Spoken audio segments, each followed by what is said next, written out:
800 años del Belén. Sí, celebramos este año 2023, 800 años desde que San Francisco de Asís, en 1223, en aquellas Navidades, en una población llamada de Grecio, montó el primer Belén. Hace 4 años, el Papa Francisco publicó una carta apostólica sobre el Belén. Se llamaba Admirabile Signum y merece la pena rescatarla con motivo de este 800 aniversario. El contexto histórico en el que San Francisco de Asís montó el primer Belén pues fue porque él había venido de Tierra Santa, se había quedado impactado de lo que eran las cuevas de Belén donde Jesús había nacido. También había venido de Roma de encontrarse con el Papa y muy probablemente se había quedado impactado de los mosaicos del nacimiento de Jesús que estaban en Santa María la Mayor. El caso es que iba a celebrar las Navidades en Grecio y allí a un hombre conocido suyo le pidió que le ayudase a organizar el primer Belén viviente. Tenemos que cuidar como oro en paño la tradición de los belenes, porque en ella se juegan, por una parte, la transmisión de la fe. Sí, hemos recibido también una parte importante de la transmisión de la fe en el seno de la familia en torno al Belén, haciendo del Belén el centro de nuestro hogar. Si dice el Papa Francisco, ¿no?, que la fe se transmite con la leche materna, pues es una expresión que viene también a recordarnos que la fe se transmite desde los primeros momentos en los que somos testigos de cómo en el seno de una familia se venera y se adora al niño Jesús y se celebra el cumpleaños del niño Jesús, que es lo mejor que nos ha pasado en la historia. Por lo tanto, ¿no?, tenemos que guardar como oro en paño la tradición de los belenes, pues por una parte, porque como digo, nos han transmitido la fe y también ahora nos permiten confesarla delante del mundo. Sí, en este momento de secularización, pues volver a poner el Belén en el centro de la familia, en el centro de la sociedad, en nuestro barrio, en la calle, es volver a confesar nuestra fe, a recordar que Jesucristo es el centro de la historia, que comenzamos a contar el tiempo desde el nacimiento de Jesús. Y además es un momento para recordarle al mundo que una Navidad sin natividad es como una carcajada sin alegría. Existen carcajadas sin alegría y son muy tristes. Existe Navidad sin natividad y está vacía de significado y de contenido. Bueno, vayamos por lo tanto. Voy directamente a esa carta apostólica, Admirabile Signum, y elige 14 signos. 14 signos que encontramos, en los que tradicionalmente, ¿no?, solemos encontrar en los belenes. Y voy a ellos. El primero, el Belén se suele describir en medio de la noche y del cielo estrellado. Es la imagen de la oscuridad que nos envuelve. La oscuridad envuelve al hombre. El pueblo que caminaba en tinieblas, el hombre vive en una soledad existencial. Tiene muchas preguntas. ¿Quién soy yo? ¿Por qué he venido a este mundo? ¿Qué hay después de la muerte? El hombre está lleno de preguntas existenciales. ¿Qué sentido tiene el sufrimiento? El hombre necesita que se haga luz en su vida, que los cielos se abran. Eso es lo que significa esa noche en la que acontece el Belén, el nacimiento en Belén, la noche, el cielo estrellado.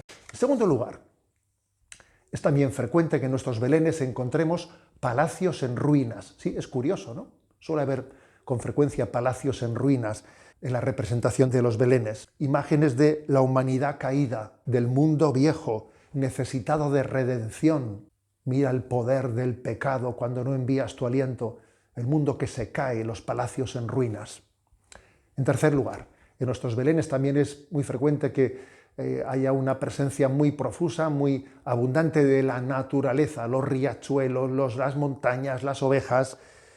Es como la presencia de lo que San Francisco de Asís expresó en el Cántico de las Criaturas: loado seas por toda criatura, mi Señor. En especial loado por la hermana agua preciosa en su candor, que todas las criaturas alaban al Señor y están presentes en el Belén. En cuarto lugar, los ángeles y la estrella.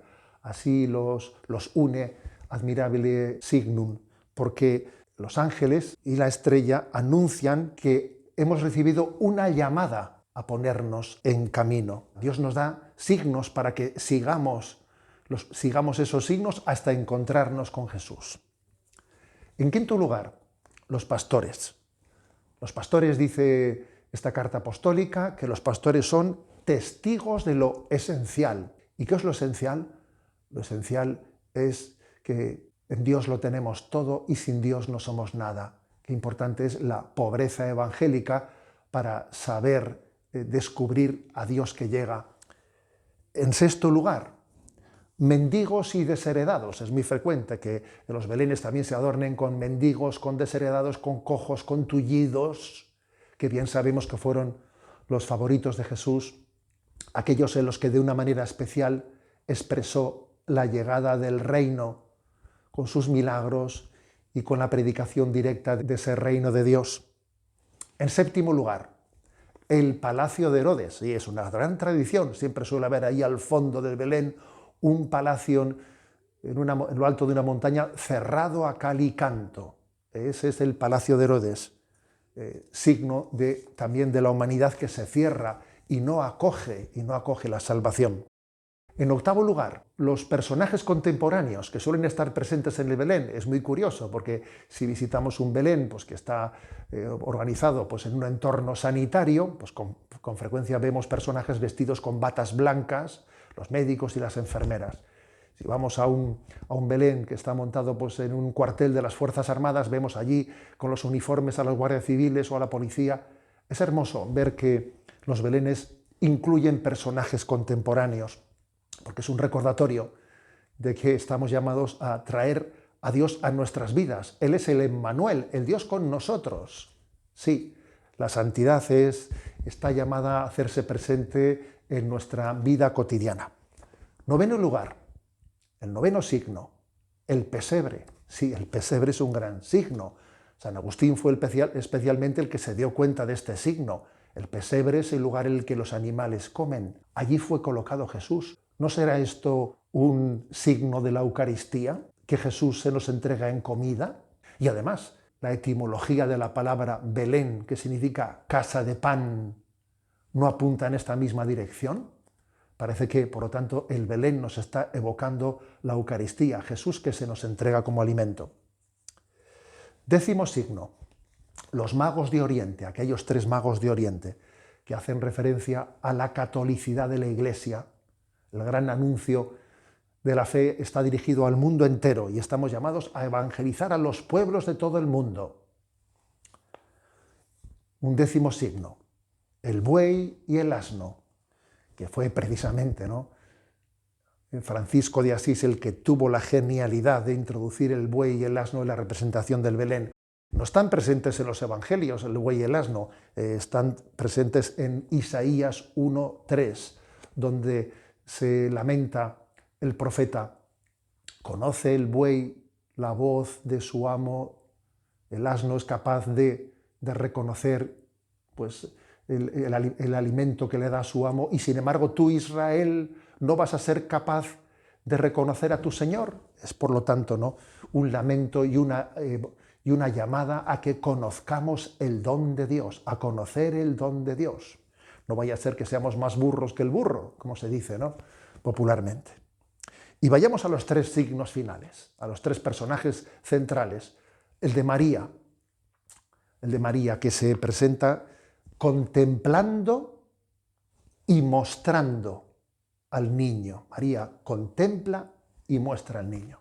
El 13º, pues es el de José, con un bastón en la mano, ceñido como para salir de camino, a veces con un candil en la mano, que es la imagen del custodio, el hombre elegido para custodiar a Dios. ¡Qué paradoja!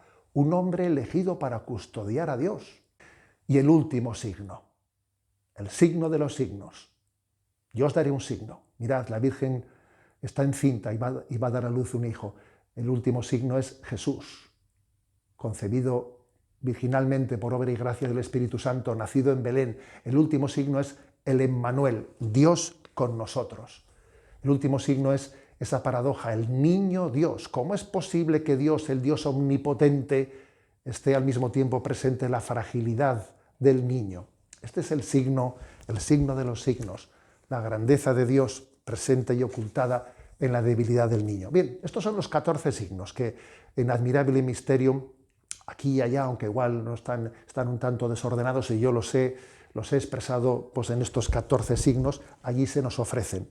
Lo importante Lo importante es que entendamos que tenemos que cuidar como oro en paño el Belén, que tenemos que hacer del lugar de contemplación, en el que nos introduzcamos en el misterio de Jesucristo, en esa composición de lugar de la que hablaba San Ignacio de Loyola, tocarlo, sentirlo, adentrarnos en el misterio de Cristo. Voy a concluir compartiendo un conocido refrán del refranero español. Es impresionante el refranero español, cómo está impregnado de imágenes bíblicas, ¿no? Sabéis que en España hay un refrán que dice: armarse el Belén o montarse el Belén. Se ha montado el Belén, se ha armado el Belén. ¿Qué suele significar eso? Pues que se ha armado un lío, se ha armado un lío, ¿eh? Bueno, pues es que ciertamente cuando Jesús llegó se armó un lío. Y la predicación del reino de Dios no fue fácil, fue en medio de muchas contradicciones. También hoy en día la predicación del reino de Dios la llevamos a cabo en medio de muchas contradicciones, con muchos problemas. Se armó el Belén, se armó el lío, sí, pero Jesús está presente entre nosotros, ¿no? Él es signo de contradicción y en medio de las pruebas Él nos acompaña. Se armó el Belén, ciertamente, pero el Señor es el Emmanuel, el Dios con nosotros. Y por cierto, voy a concluir aconsejándoos pues, una película que es una joya, que se publicó que se produjo en el año 2017, que precisamente tiene este título: Se armó el Belén. Se armó el Belén es una producción cinematográfica animada, con figuras animadas dirigidas a los niños, pero con un contenido que ojalá todos los adultos fuésemos capaces de acogerlo. Por lo tanto, venid, adorémosle. Esta es la Navidad, queremos celebrarla con la ilusión de un niño y con la madurez de un corazón en el que han pasado ya muchos años en nuestra vida, y cada vez cuanto más tiempo pasa en nuestra vida, nos damos cuenta, nos vamos percatando de que conocer a Jesús es lo mejor de nuestra vida, es lo mejor que nos ha pasado en esta vida.